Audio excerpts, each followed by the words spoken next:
Yeah. So you asked a good question here a little bit ago, Michael. You said, "What are they really doing with all this money?" And so, point of tonight's episode is to show you all a little bit of what they're presenting the people with this budget that they're taking from the taxpayers. Right? Every time you pay your federal income tax, I'd imagine your sales taxes. Every time you buy or spend money, parts of that percentages are going over to NASA to then in turn deceive us and our children. Yeah. And that's the sickest part. So They're funding Nickelback. It's a travesty. Look at this photograph. Well, every time I do, it makes me laugh because it's not a photograph at all, right? So Right. if you go to the next slide, NASA Blue Marble 2.0 is what that one is. Many of you are probably familiar with this image and the creator of it and what he said about it, but this might be a review for some of you. Some of you might not know about this at all, but we're happy to share with you guys that this is not a photograph, and the person who created it has gone on record, and he's on NASA's website.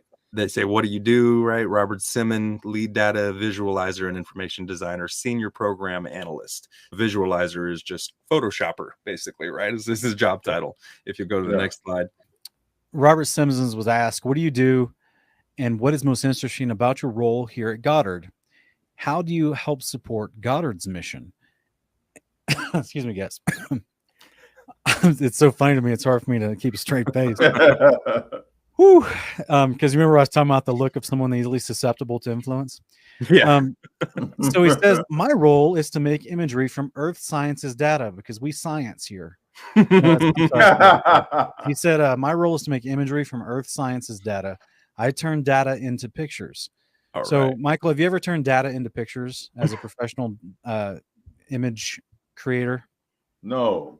You turn ideas No. turn into Sure, pictures, you take right? concepts and you illustrate the concepts.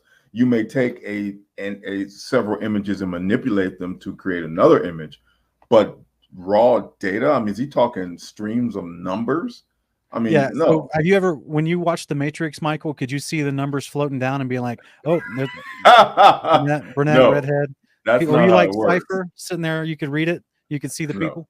No. Absolutely. So not. how do these guys? What kind of training goes involved for someone to get back a bunch of data that's just fed to them? Think about the process, right? These guys are just sitting in their office and they're like, "Oh, hey, the new reports came in." It's a bunch of old like printed out ones and zeros, and they're like, "Here, it's a multi-gaseous galaxy with some red hues," and they're like, "Oh, sweet, I'll get right on that." Yeah, so they take the zeros and ones and make all these fancy photoshopped images. It's not real. Right. I mean, this guy actually described exactly how he put a globe Earth together. And the way he described it is exactly the way it's done. There at the very bottom, it just says, "Our team is purely about communications. We translate data into a usable and understandable form." So they're just trying to communicate a message and an idea to you. The prophets of NASA are, right? Yep. They want to communicate a message. If you'll go to the next slide, I think look at the data that they translate. 3,000 CDs worth of information per day. That's silly. How many people are translating? How many? What are we looking at here? Is this like an entire 20-story building full of guys like this that translate the data every day? And how do they know which parts of the data? Anyway, I'm going to stop. Here's exactly what Michael was just saying out of his own mouth on this interview there that's posted on the NASA website, that the hard part was creating a flat map of the Earth's surface with 4 months of satellite data. Was that hard to create a flat map of the Earth's surface? I doubt it. But Rito Stockley, now at the Swiss Federal Office of Meteorology and Climatology, did much of this work. I recognize that name from the GOES satellite image from 2000, 2 years prior to this. However, he said, then we wrapped the flat map around a ball. My part was in integrating the surface clouds and oceans to match people's expectations of how Earth looks from space. That ball became the famous blue marble. Yep. And if you go to the next one, that's the cue for his quote that we're going to hear in an interview that he's done on video. Right? It is Photoshop, but it has to be, he says. Yep. If you can pull that one up, brother, we'll play that clip and hear what he has to say out of his own mouth. This world is not what you think it is. Last week, scientists at NASA released this. The shot is compiled from data from NASA's VEERS instrument, which orbits the Earth about every 100 minutes, taking measurements of light coming off the planet. That can be translated into ribbons of imagery like this, and then into one of these. And this is just the latest in NASA's Earth from Space album, which may be one of the most mind-expanding collections of images in human history. I think the images are very powerful because they make people think about the Earth in a different way. Then in 2002, Blue Marble 2.0, NASA's Rob Simon made this.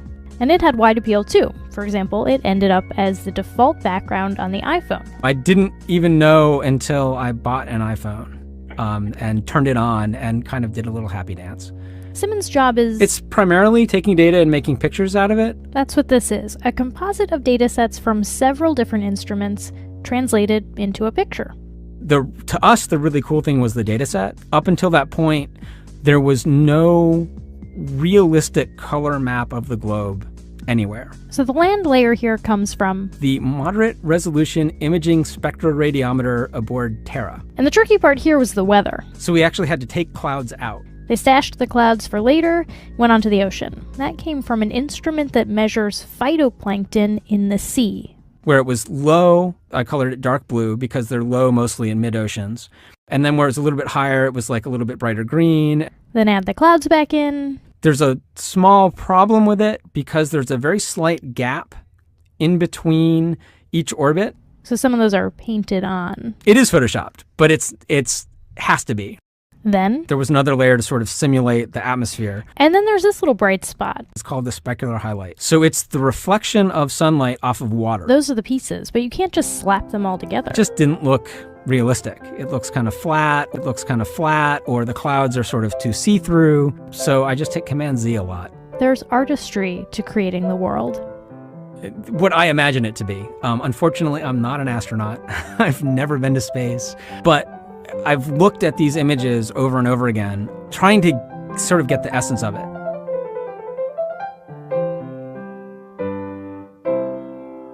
Simon wants to make the world better too, starting with the atmosphere. And I'm getting results that I like, but I think it's a little bit exaggerated. So I'm working on some techniques to try to tone it down a little bit. To make it a little more homey. Well, back to the blue marbles. They did a whole series of them. You know, every so often throughout the years, they released more images of so-called Earth from space that they've titled Blue Marble. This one's from 2007. They gave you a front and a back this time. How about that? Gave you a little more to look at. All the continents represented. Notice on the right side, North America is kind of small up and to the left there. So what are they saying about this image? If you go to the next one. On the Earth Observatory, I can't say it, observatory.nasa.gov. Would you read this, Michael Solomon? Drawing on data from multiple satellite missions, not all collected at the same time, a team of NASA scientists and graphic artists created layers of global data for everything from land surface to polar sea ice to the light reflected by chlorophyll in the billions of microscopic plants that grow in the ocean. They wrap these layers around the globe, set it against a black background, and simulated the hazy edge of the Earth's atmosphere, the limb. That appears in astronaut photography of the Earth. So what I gather here is it says artists created these layers, and then they simulated parts of it. So it's like it sounds like it's all simulated based on so-called photography. Can you go back to the previous image? Because I spotted something. Did you? Okay. On the Earth model, because that's exactly what it is. On the Earth model on the right, if you notice in the middle of the image in that deep blue area, if you look at the clouds down at the bottom of that deep blue area, if you notice, they look exactly the same. Copy paste, right? Like what's his name? Robert Simmons said he just had to hit Command Z a lot. That's an Apple term for copy paste. Control C. Actually, Command Z is undo. Oh, okay. So he's using Photoshop. That shows me he's an amateur because Photoshop, when he was using it, Photoshop only had one undo. So he's hitting undo constantly. Okay. But that mistake in those clouds is due to that's a cloning error. It's Cloning sloppy. tool. Yeah. You're using the cloning tool. It's a real sloppy way to use a cloning tool. Nowadays, you don't really use the cloning tool that much. You use what's called the M-painting tool, which is really a nice way to cover things up and actually see something underneath. The cloning tool actually is better because you can target different sources for the cloning tool much better than you used to. That's a lazy mistake, and it's so obvious. It's right there. It is. Okay. I actually noticed something else about the clouds that What's you might that? not have noticed if you compare this image to the other blue marble, right? The Robert Simon blue marble. If you'll go 2 slides up, Sean, next one. They copied and pasted the cloud formation. And you would think for the billions of dollars that we gave them, we could have gotten a new cloud layer. But I mean, yeah, right. Wes, remind the audience on the marble on the left. When was this supposed to be created? That was 2002, and then the one on the right is 2007. Wow. So yeah, 5 years apart, $100 billion in between there that they were getting, and they couldn't give us a new cloud layer. Wow. They added the same exact one and just wrapped it on That's just lazy, side of the northern hemisphere. So there's that, and then there's one other thing about this on the eastern hemisphere, so-called, that they said in the clouds there, plain as day to me, real big across that. Yep. Now, since we're trying to be a family-friendly show, you might let the kids know this is about the gender, right? But nonetheless, it's the word sex right there across the globe. You can see it on the left side there, on the left image.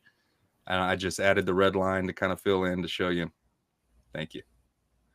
Looks like it, but that's not the only time. It would be almost coincidental if this were the only one, but we'll see here soon in another couple slides. And that's a heck of a coincidence because that cloud formation covers thousands of miles. Right. So that's quite a coincidence.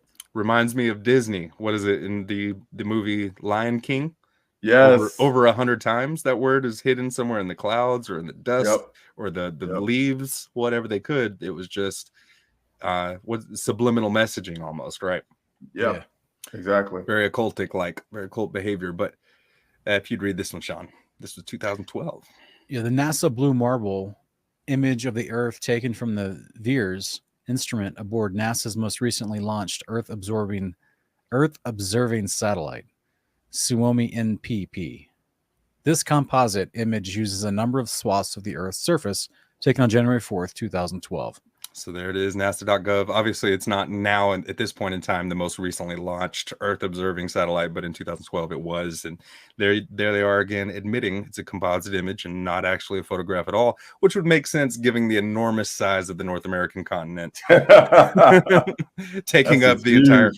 This is planet North America, just about, right? Yeah, pretty much. It's crazy because if you. Go ahead. Okay, so how far out was VIIRS supposed to be in their fictional story? I don't know for certain. I'm sorry. You remember how they told us some satellites are like 1 million miles in geosynchronous orbit around the Earth? There's one, the Voyager, they said it was like 3.7 billion. Yeah. Wow. So, like, if the diameter of the Earth, what do they say it is? Yeah, just about 8,000 miles diameter. So 1 million miles versus 8,000 miles. And they still can't get far enough away to take a picture of the entire Earth. They got to get large swaths and push them together. Like, it's just nonsense. Because to remind the viewer, if you weren't aware, as we understand it, nobody can get high enough to take a photograph of the entire Earth altogether. There's a barrier. There's a certain level where I would propose you can't even have an atmosphere thick enough to be able to create thrust and lift and combustion to be able to get high enough to where they can't even reach the firmament of heaven, but they couldn't get out of it if they tried, so they can't see the entire Earth in one frame. It's not possible. Same reason we can't give you a whole picture of a geocentric planar stationary Earth. Right. Yeah. But especially it's funny when you compare the other images that they've given over the years and the sizes of the North American continent they can't get it together. They can't come together and say, let's decide on a standard uniform appearance of the continents on this ball. And I would love to hear their excuses. I can just hear it now. They probably have something to say about focal length or something. That's not how focal length works. No. Okay. So no, this is just more sloppy graphics. That's all it is. Thank you. Thank you. So as somebody that's experienced and professional photographer, when we hear these arguments of that's just different angles, it's just different cameras at different times. That's not how it works. No. The continent would not, because the ball is when you scale the balls to the same size next to each other like this, right? The continent should be proportionately congruent of some sort. Yep. They're not at all.